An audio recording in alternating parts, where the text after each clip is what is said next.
Hey, welcome back to our part 2 of this chopper revival of this 1977 Honda CB750 hardtail. In last video, we got all the wiring done. We got it actually running, and boy, cylinder 2 was a smoke show. However, I started it up again. My dad come up, and I just wanted to show him how it was smoking, and guess what? The smoking started clearing up. So maybe it was just dumping tons of fuel into cylinder 2. I'm not sure. But the video ran a little long, so I'm like, let's stop, make a part 2. So today, you and I are going to rebuild these inline, 4 inline carbs. We're going to get this throttling. We're going to get the jets ungummed. We're going to see the conditions of the float bowls and the float needle and all that good stuff. Our slides, I think, are stuck. We're going to get them working again. These are kind of foreign birds to me. I don't have a rebuild kit. They looked in pretty good condition. I think they just need to be cleaned. So hopefully we can save on the gaskets and clean out the jets and stuff and just get it working good. Then after that, what else do we have to do? We got to change the bars, try to do a little bit of rabbit ear bend on them. We got to align the rear wheel. We got to check on brakes and all that good stuff. I think that's pretty much about it, enough to get us down the road. What else? Oh, I'm also going to be installing a starter relay for this bike. He does want the push button start. There's already a hole here. I'm going to put a little push button in here, and I'm going to go to the parts store and just get like a really simple 4-post starter relay that you'd find on like an old truck or a car. It's got the hot coming in for the battery. It's got the line going to the starter, and then it's got 2 posts, which will only be using one, which goes to the starter switch, and the switch is fed back to our ignition on. So very simple to set up. We'll mount it to this back part here. There's a good metal place and a lot of room over here, provisions to mount that. I think it's going to work out good for us, but I'll show you all that when we get in. Let's start on these carbs, and welcome back to Butler Customs Motorcycle Shop.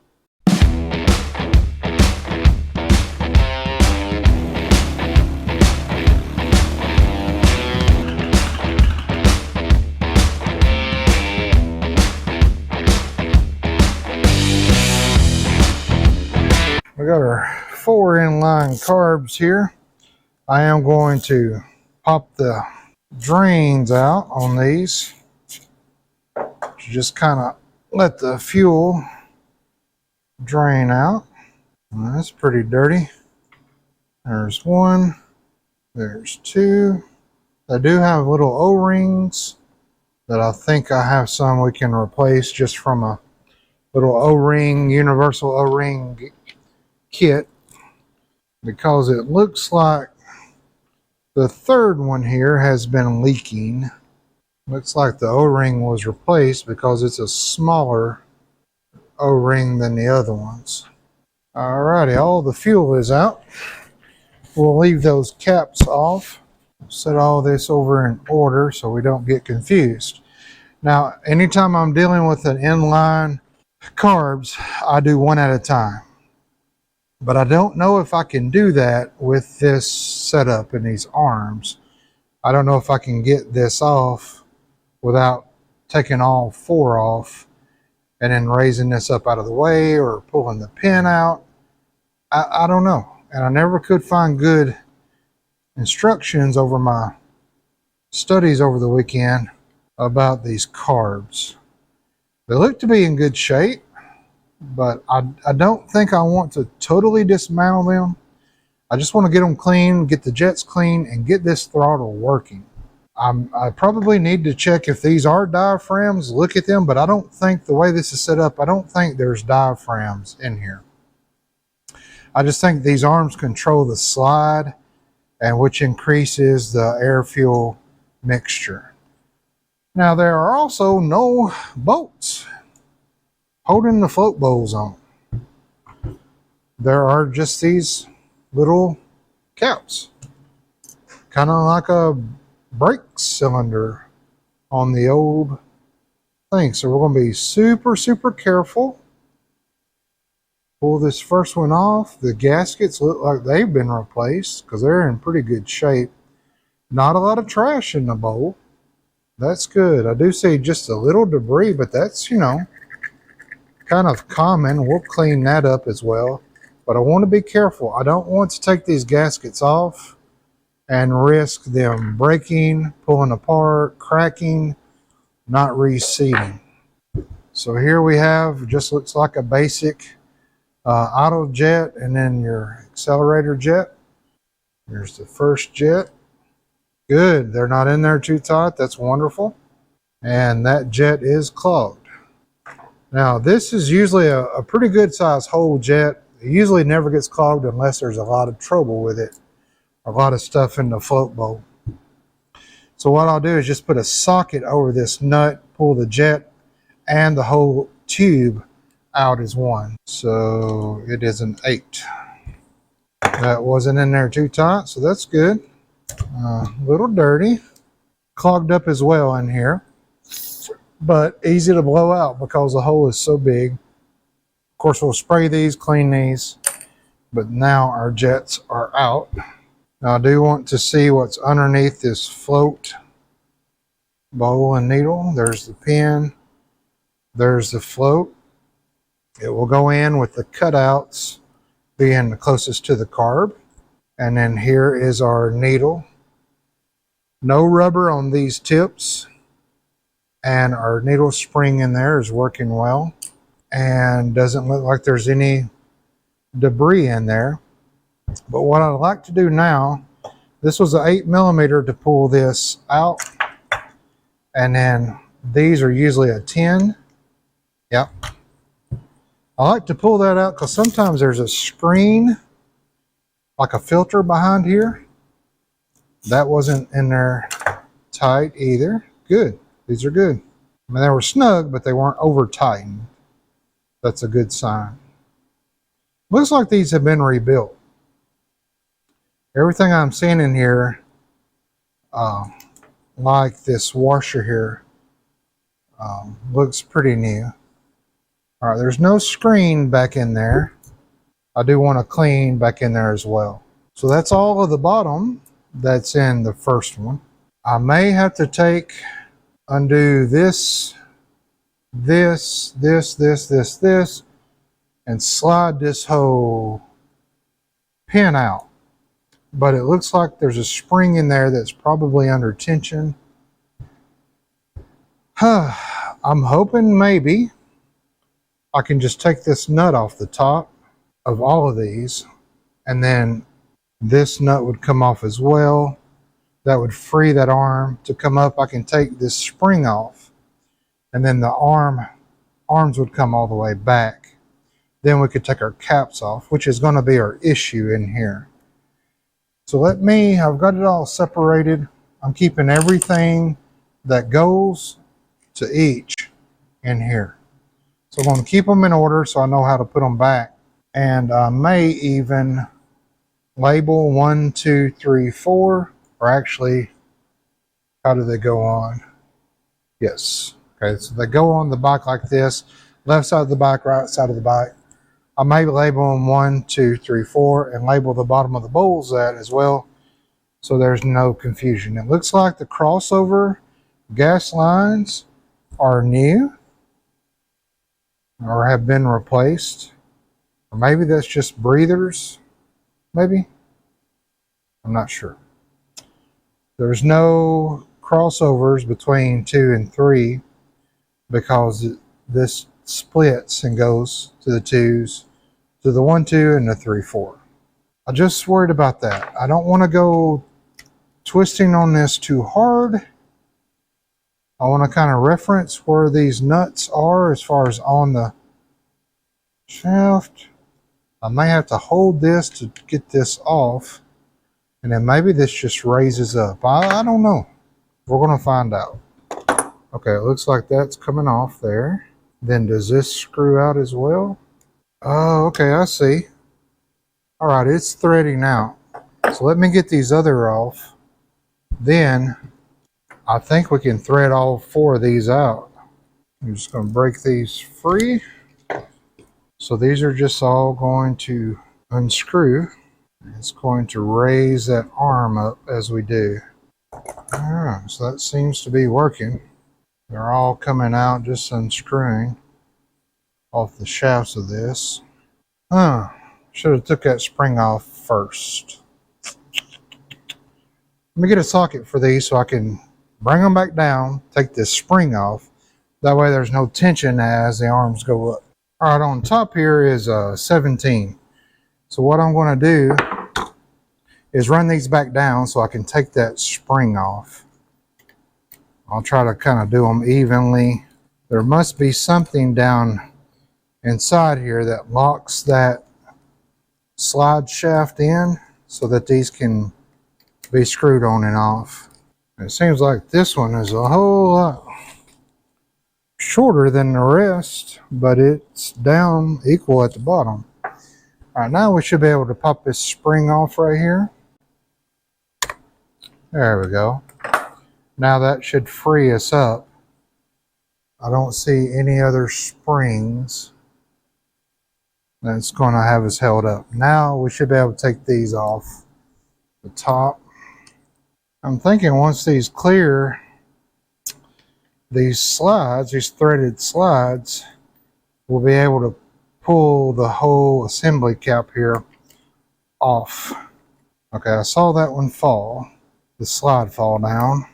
That one as well. So it looks like number 2 was our culprit of sticking, which would explain the smoke and it dumping fuel down in. Aha.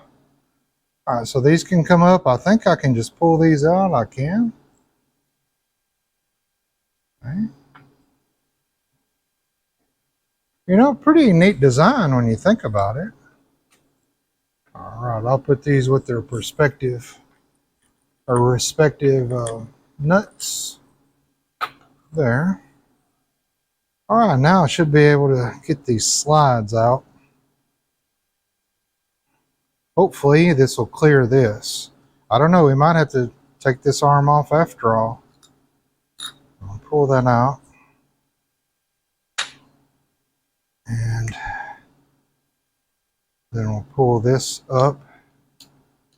Ugh. They're going to give me enough room. Oh yeah, barely. So it does look like it's got these little teeth here that set down in this cutout, and that keeps this from spinning around. But again, the gasket there looks good. And now hopefully this slide will come out, because that's what I'm after. That's what I want to clean. Oh no. Oh yes. Well, these slides look good, don't they? But I wanted these out so I could clean down in there. I think number 2 is going to be our big problem. So let's start with this. It might be hard to get out. Oh yeah, that slide is stuck. Can I bring the whole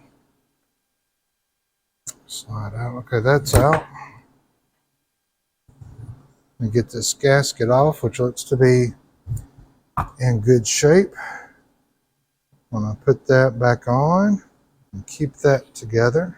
Put that with our number 2. Now, I don't know if I'm going to be able... Oh, that was stuck. All right, so that right there was our whole problem of why that throttle would not slide. It was really crusted up and gummed up. So I'm starting to get a lot of parts here. I don't want to get them out of order. I think I want to go ahead and take these bottom bowls off so I can keep everything together with it. Okay. And that number 2, as you can see, is a whole lot dirtier than what we were dealing with in the number 1. All that there. Very gritty. You'd think that the stone filter would have worked a little better than that, but it did not. All right, let me get this gasket off. The gaskets feel real rubbery. They feel good. I may go ahead and take this arm here off just so the carb kind of sets a little better, because this big arm is making it not kind of set well. There we go. Take that off, put that back in. Now she should set a little better for me. Yeah. Most of this hardware in here looks pretty good. Again, it looks like it's been rebuilt. It should run really good now that we're unclogging all these jets and ports and orifices. It looks like number 2 was our dirtiest carb as of yet. I don't know about you, but I kind of really like these. That's pretty inventive, because you know, usually you got screws, and they're Phillips head screws, and they always get put on too tight because people are afraid of fuel leaking out of the gaskets, and then they're stripped out, and you usually have to get vice grips, try to get them in there. I really like this. Number 4, not too bad, but it does have some little bit of buildup in there, but not too bad. I'm happy. It just looks like just, you know, where it has set and has clogged a little on us. It's completely clogged up. Okay, I hope you can hear me okay. I've got the big fan on at the moment. It's hot today. So the float bow heights are important to set with the carb off of the bike. 3 and 4 were way up high. This float on 2 was wonky. This float was set just a bit high.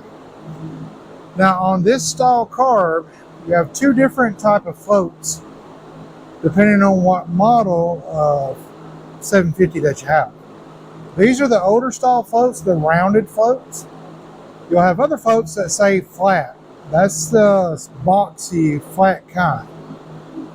So they're set different. On these rounded older floats, they're set at 26 millimeters, which comes out to be about 1.02 inches. So I just go a hair over 1 inch. That gets me what I want for my floats. Now the way you measure these floats, there's a little cutout on the side of the bottom of each carb. So you'll drop that on there, set it on there, not on the gasket, and then you'll measure your floats. Now the way you want to measure these floats is you want to angle the carb back just to where they touch on the needle seat, on that spring. You don't want to measure up here because they'll fall down. So I've got them all lined up good, back in specs. All the needles, everything's back in there. So as far as the bottom of these, they're done. So I can now go ahead with the gaskets in, and I can put these back on. Simple to do. And then I can close this up. I really like this design. It's really easy to do. I would say that on the bike, it's easy even to take these off while the carbs are on the bike. Blow them out, clean the jets out without removing the carbs. Especially if you have aftermarket intake where it's just the cones and you got more room up in there to work. So I really like that design. Now we're ready for the slides. I've been thinking and thinking on this arm. I think it's best to take it off. We'll try to get the slides in and the caps on with these off. I don't know, but we'll try. I'm going to lube up inside here good. I've cleaned them out best I could. I'm also going to lube these up, clean these up. I've not done these yet. Make sure there's no burrs on these anywhere. Fill with my fingers and then slide them back down in there. Okay, so I got these back in. There are little tabs here. These slides have the grooves that set in them, and little tabs. And the little tabs, most of them, were gummed up. This one right here, for some reason, was marred up. So I had to take a pocket knife in there and kind of, kind of straighten it back out, whittle it off, if you could say. So now they're sliding good. Ooh, that one slides real good. Back in there. There we go. And now we're ready to go back on with our caps, screw them down, and then our things here. I'm going to leave the spring off for the moment till we get everything back on. So we got our gasket here. We've got this that goes on, and probably going to have to hold my mouth right to get it on. But we got it off, so in theory, it should go back on. That's the hardest part there. Now we'll get these set in where they're supposed to be, and they'll actually lock in. Okay. Then we'll put this on, screw that down. All right, and then we'll just keep on trucking. Gaskets are in really good shape, so I'm glad we didn't have to take this arm off. That's wonderful. Especially with this broken one back here. It seems to be operating and holding good, and I didn't want to monkey with it and mess with it. Those floats were way off. I don't know if I mentioned it or not. The ones with the flat float bottoms, the newer styles, their setting for the float is 14 millimeters. For these are 26. So I don't know what 14 millimeters equates to inches. But for mine, setting them at 26, it was right just a hair over an inch. Well, there. Ow. Make sure our gasket's on. Make sure that's sitting in there. Put our cap on. You know, I'm a Harley guy. One single carb. Newer ones fuel injected. But I kind of like how these are set up. You know, if you're going to have a 4-line in carb, I kind of like this.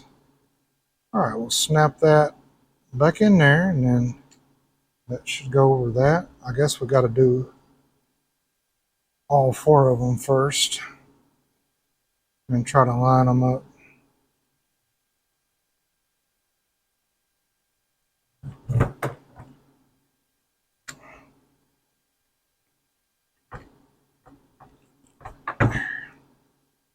All right. Okay, about right there looks even with the other one. And now the last one. All right, they look good. All right, we'll put our spring back on, and then we'll test. There we go. The spring is in. So now, oh yeah. Oh, that's working perfect. Let me see if I got full movement here. Yes. All right. After all that, the carbs are done. Now, I've not set these yet because I want to get it on the bike and play with it. I will probably, let's go ahead and lock these down because I'm pretty sure they look pretty much even in here of where I want them. So I don't want the bike to start and it vibrate a nut loose and then I lose the little nuts. So I will go ahead and lock these down. So let's go throw this on the bike. I'm going to lube these up right here with some PB Blast, and that way they'll slide on pretty good. And then we'll throw some fuel in it, let the float boats fill up, look for leaks. Okay, I got the carburetor in, got the fuel on, no leaks, I don't see anything. Let's fire it up. We should have throttle now. I don't want to flood it out, so I don't want to touch this yet. These Honda start so good, sometimes you don't even have to have choke. I got the battery charger on, make sure we got a hot battery, because they do like hot batteries. And let's flick it on. I've not got the starter solenoid installed yet. So let's see. And watch for this smoke.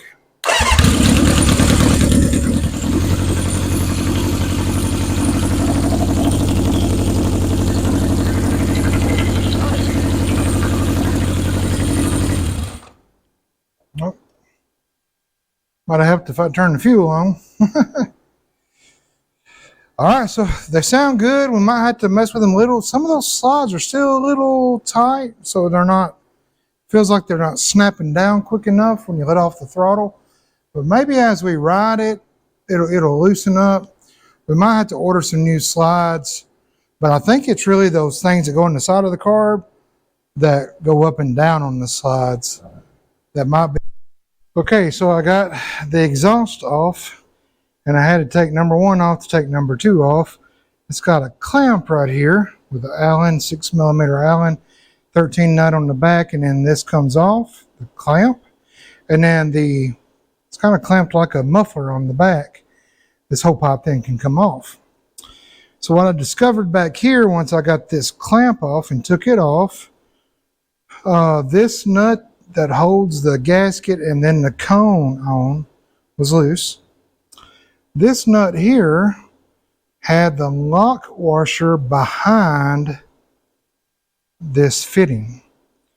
So I guess whoever put this on last didn't realize the lock washer was behind what they were putting on, and then just put the nut on. And they probably, like me, they probably searched around like, where did that lock washer go? I just had it. Well, it was behind where it was supposed to be. Pull that out, check the gasket, cleaned up around everything. Gasket looked good. Put it back on, put the clamp back on, and you're not going to believe this, but I guess you have to. It stopped smoking. So I guess that massive exhaust leak caused the smoke, which makes sense because it was more kind of a white smoke, not a dark smoke. The white smoke indicates fuel burning out. Dark smoke, especially a dark blue smoke, indicates oil. So what was coming out of there was just unburnt fuel. And now that we've done that, our pipes, while they are carbonated, they're not oily. So great news. Because when we first fired this thing up, if you remember in the other video, it was crazy smoky. And I was like, oh gosh, we got a bad motor. But just turned out to be a simple lock washer that was on the back side of where it should have been. Sometimes it's the simple things. Okay, so we're back the next day. This is the next morning. Put a halt on things because I noticed as I was starting the bike and stopping the bike, I was like, let me check the battery voltage.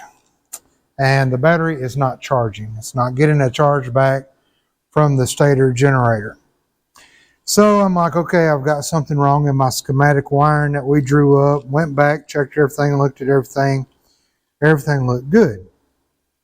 What I discovered is this bike has a rectifier, which is what that Alien thing looked like, with the 3 wires coming out of the stator going to that, the 1 red wire from that feeding back to the battery. However, this bike also has a regulator. So most modern bikes today, they have a rectifier regulator built together. The older bikes on this, which a Harley's not like that, this has a separate rectifier, which is that Alien thing that we looked at, and it also has a separate regulator. So it needs the regulator. When the key is on, power is sent to the regulator. Then power is sent out of the regulator and into the stator in the magnetic field. That creates the initial charge. Then as the stator spins and the magnetic fields increase, that sends power back to the rectifier, and that sends charge back to the battery. I think I said all that right. If not, correct me. So I went to look for the OEM regulator. It's a little bitty voltage box kind of looking thing. The only ones I could find, of course, they don't make them anymore, so the only ones I could find were used ones. Most of them were untested. They were about, shipping and all, about 40 bucks. I'm like, daggum, that's going to put me back another week of waiting for a part to come in. But I had this idea. Wouldn't that voltage regulator be just a common voltage regulator? Like maybe off of a 1967 Chrysler? Now, parts store had this in stock. I don't know if this is going to work or not, but it's a voltage regulator that's for a alternator generator. So hey, chill out, man. It's just a motorcycle going by. Why wouldn't this work? And if it doesn't, I can return it. Very simple. It's a little black box. Got the regulator inside it. Has a ground here where you mount it. Has a ignition in, which I've already got a little tab on here so I can just tie into that. And it has a field out that goes to the field coil in the stator. If this works, great. This was 16 bucks and it was here in my hand today, the next day. We're also going to put in the starter relay. So we have our starter cable here that we've just been touching to the battery post. This is just an old tractor starter relay. I think 16 bucks again for this. It's a simple 4-post. So this is grounded here and here.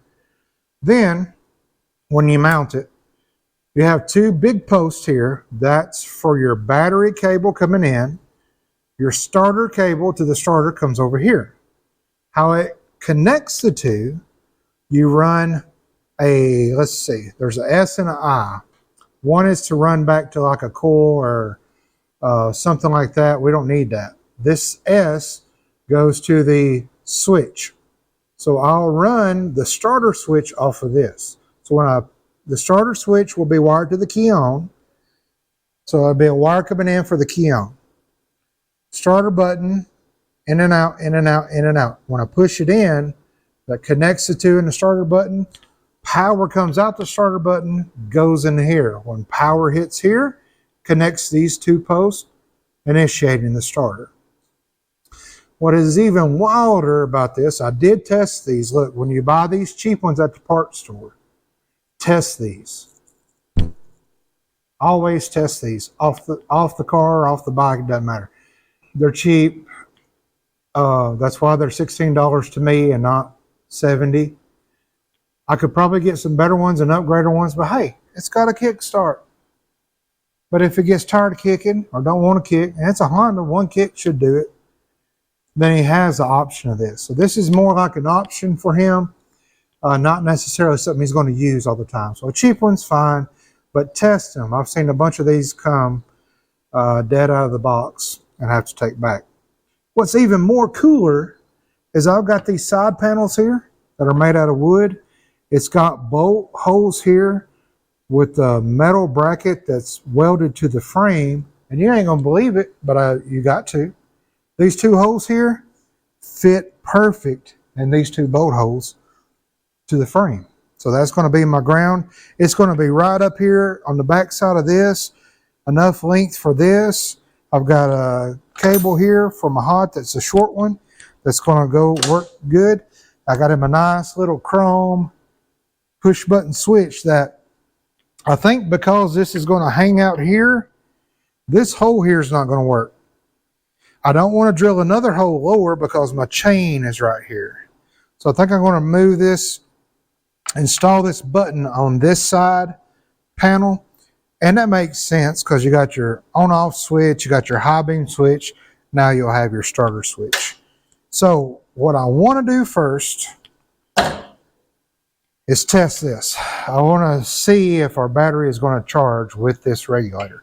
Because if not, then we're going to have to wait a week, take a gamble on getting an OEM one that's used and installing it. It's a simple 3-wire, just like this. You got a ground, you've got a positive that feeds into it, and then you've got it feeding out to your field on your stator. So let's jump in here. I think I found a pretty good location for this. It's just getting tight in here. You start adding big boxes like this and they got to be good grounded. There's just not a lot of mounting room, but I think I got one on the bottom of this side panel here that's going to work out good.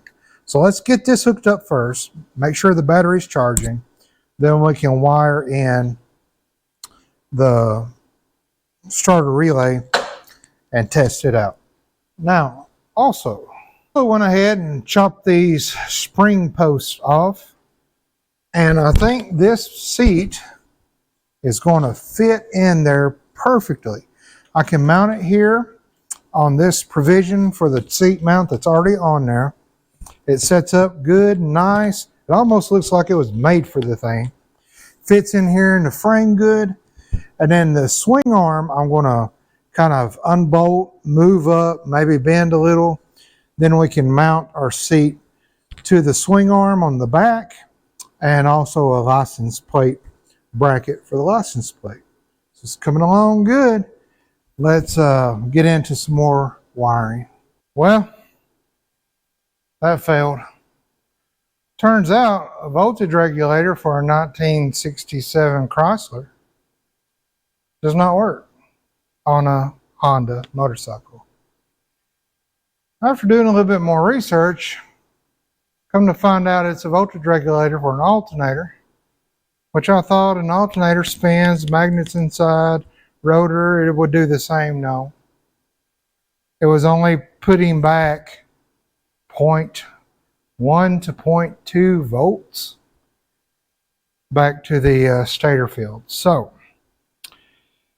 got on the Google Webs and I found a kit that is actually an upgrade. It was like 50 bucks, so I ordered that. What this is it eliminates that rectifier and eliminates the old regulator, and it's combined into one, kind of like the modern ones. It has all the wires and it functions the two things into one. Doesn't have to be grounded, so I can put it in here about anywhere I want because it's got its own ground wire.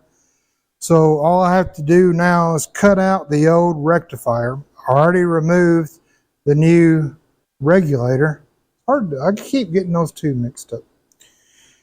And taking that back, and then once that part gets in, everything else should be done. I already moved the sissy bar where I wanted it to fit the seat. Just got to rivet a bracket in here to mount to this on the front. Do some little mounts here for the back and the license plate as well. Then once that gets in here, it's done. I did install the starter solenoid. Let me get you in here and show you that. And a couple of other little things that are just kind of cleaned up. So there's the old truck starter solenoid. It worked out pretty good. This is the cable coming off the starter motor. Down at the bottom is the cable that runs up to the battery post. And then the S here, terminal, runs to a key on my ignition. And I can't believe it, but the ground for this, both holes, hooked right up with the holes holding this and the bolts holding this on. Worked out great. Installed a little sweet beveled kind of flush, oh, that clear coat's coming off, kind of flush button on there. So now just hit the switch down, hit the button, there we go. So that installed pretty good. Now you might be asking, why'd you put the switch down? Wouldn't you put a switch up? Well, no. The reason I put a switch down on all the bikes that have a side panel, I want it down, and when you're riding, if your leg hits something or you reach down to pull this knob out or something, when you reach down, you're not turning this off. Worst thing to do going down the road and you reach down to put the headlight on and you've just killed the bike. So I always put my switches down or facing back. It does have some nuts welded on here for rear pegs that would come out here. We'd have to make sure they clear the kickstand or kickstart. But on that little bitty seat, I don't know. You know, the ladies in Tennessee, they're not going to fit on that rear seat. It is narrow. You know what I'm saying? The brakes. So originally this brake switch was underneath, and it curved way up and then looped over this lock here for the cable. So I flipped the script, put the switch up top, ran the cable underneath. It gave the cable a much more natural flow. It gave the brake switch a much more natural reach, and now it is operating correctly. I did test the light, it's working good. So, and somebody told me, hey, on your lights here, your rear light has to be red. Didn't know that, so that's good to know. So I will get a red bulb to go in there because I really don't want to change this out. This is cool. Well, I've got my rubber ring on. I tried to tap it. Yeah, it's glass, old school, and I don't really want to mess with that. So a red bulb in there would fix that. But guys, besides that, that's it. I think I already did. I already show you the bars. My dad come up here, sat on the bike, and I fitted the bars to him. He did not want to bend them in any more than they are. They got a pretty good slope to them. He went with those grips I just had laying around in here. And that's it. Besides putting that new rectifier regulator thing together, besides putting that on when it comes in, the bike's ready to go. It's running good. It fires right up. I think it'll run even better once we get the carbs warmed up and maybe a little bit adjusted, but I'm hoping those slides kind of free up. But besides it, guys, that's really it. I'll go ahead and mount the seat now, make a little bracket for the license plate back here, and show you that when I'm done. Okay, I got the seat installed, and I tell you, it turned out pretty good. I was able to use this bracket here that already had the hole for the nut. I found a seat, like the little solo seat with the springs, that had the bracket that runs by. There were already nut certs here for this, so that worked out. And then back here, I made this so it curves down with the sissy bar, and it's right here under the light. Hopefully it'll be enough light on it. Little bracket there to hold the plate on. And then I did a nut cert in the back of this. This back here of this whole seat is metal, so I was able to drill a hole there. Put a nut cert in. Let me tell you something. Do not buy these. I went and bought a Harbor Freight rivet nut thing. They don't open up enough so that when you squeeze, that's all the movement you're getting. I would not trust that. I went through 1, 2, 3, 4, 5 or 6 of these. They would mushroom out, but only on one side. Almost all of them. They feel cheap. They feel light. So if you find silver nut certs, don't ever use those, because this here is going to be under a lot of pressure. People sat on it and get up on it, and it also holds your license plate up.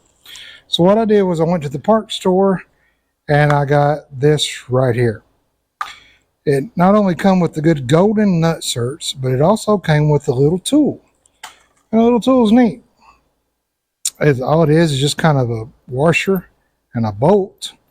I guess I probably had that laying around the house, but this washer has a little insert that goes down inside of the nut cert to kind of hold it and keep it steady. So you put the nut cert on here, slide it all in the hole.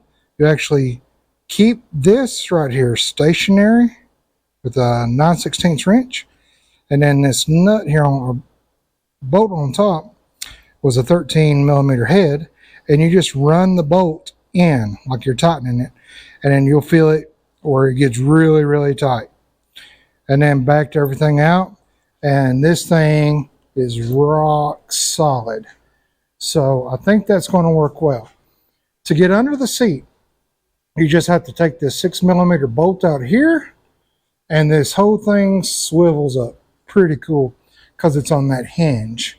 The seat that I took it out of was the seat off of this iron head that we're going to have on the lift next. So that'll be the next video coming out after this, hopefully. And it was tiny. Gosh, my cheeks were hitting the pipes. So I put a wider seat on here, and this seat right here is a lot wider. It's already got the provisions for the holes, so I can do a pad, I can do leather.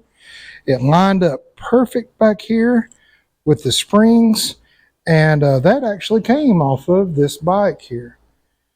So I think we've got everything done. We're just waiting on that rectifier regulator thing to come in, but I don't want to hold the video up waiting another 5 days and miss a weekend video. So I think what I'm going to do is sit down with you on the diagram, because we got to redo that, show you what to do if you want to do that upgrade kit where it's the rectifier and regulator into one. But everything else is done. Brakes are good on it. I checked both brakes, cleaned up all the wiring here, got all the exhaust done, oil change. Everything's good and ready to go except that wiring. So I've got it all pulled out, and I'm just ready to wire it and stick it back up in there. And the bike's ready to go down the road. I wish I could take it on the road with you, but the battery will die probably before I can get down our driveway. We've got a long driveway. Oh, I do have to put this back on. This started kind of twisting on me, and it's got the old just 2 single screws. One screw was kind of stripped out, so I did a piece of rubber from an old inner tube, cut it to fit. That closed the gap, new bolts in, and that should be tight and good to go down the road. So let's get to the wiring diagram, and I'll show you on that what we've got to change. Okay, so this should look familiar to you. Here's the original one we wrote up. There's the generator stator, there's the rectifier. What I left out, because it didn't have it on the bike and I thought it would work without it, was a regulator. It's a box. It has 3 wires coming out. Green wire, a white wire, and a black wire. So on this generator stator, you know, there were some extra wires that come out of this harness. One for the oil pressure switch, one for the brake switch, or clutch switch, I can't remember. Not brake switch, clutch switch, I think neutral, safety switch. I knew I didn't need them, I just needed these 3. I cut them, turned them, and pushed them back up in the wiring harness, and that was a mistake. So you will have a wire coming off here that goes over to the regulator that is white. Now this is a stock one, okay? We're 2 different parts. Then you have a green that just comes down here. That's the ground. Okay. Then you had a black that comes up here. And this gets power from your key on. So we would come up here and we would run it right there. So that's how, this is the part I was missing. That's how it's supposed to work. When I did the research, there was an upgrade kit. So now we don't need this. This becomes a rectifier / regulator. Okay. It has the same 3 yellow wires. It has the green wire that's for ground, and it has the red wire that goes back to your battery to charge it. But it also has the black wire and the white wire. So now, instead of this here, you would have off the generator the white wire that would run right into this. Okay. Then you would also have this black wire that would, so this black wire comes off here now, comes up and runs into my key on ignition switch.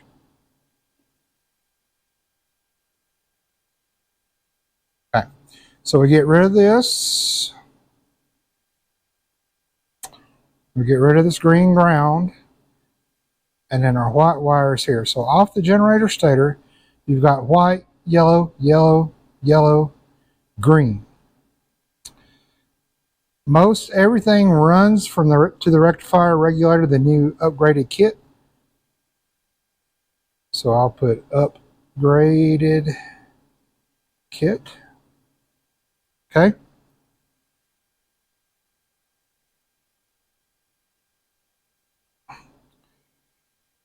But it'll still have the green ground wire that you want to tie in with the rectifier regulator to make sure it is grounded. So white off the stator, yellow off the stator, yellow off the stator, yellow off the stator, green off the stator. Green goes into the rectifier regulator green and goes to ground. White comes in to the rectifier, yellow into the rectifier, yellow into the rectifier, yellow into the rectifier. Black goes out to key on, red goes out to power back, charge back the battery. So when the kit comes in here, all I have to change is this white wire here. The green is already ran to ground. I did that before. And then this black wire, I've got to add it in. The red is already there. It is fused. That's it. As far as what we have to change on the wiring. Everything else was wired great, except the charging issue. Well, guys, that's going to do it for this video. The bike turned out great. It runs great. Can't wait to ride it and see how it's going to be. It's a hardtail. No springs on the seat. Going to be rough. But we had a good time. We ran into some issues. Nothing we couldn't work out. Thankfully, all that smoke cleared up. The motor seemed strong and healthy. Carbs are running good. Tires aligned well. Seat fit on like it was made for it. Can't believe that. Bars turned out great. Everything looks good on it. Want to hear it run just one more time? I thought you would. All right, she's cold, and this is a Honda. So check this out. Key on.